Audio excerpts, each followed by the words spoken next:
salita lamang kundi sa gawa. Puso'y ituon sa Diyos na tanging may likha. Sa bawat hakbang, sa bawat araw, tayo'y magpakita ng awat habag. Ang mga mata'y nakatingin sa Kanya, At ang buhay natin ay hawak niya.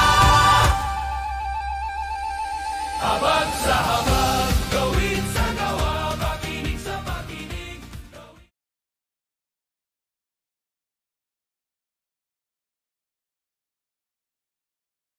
Layas.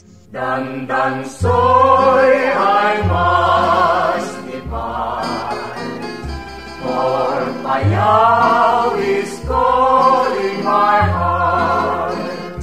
Should you happen someday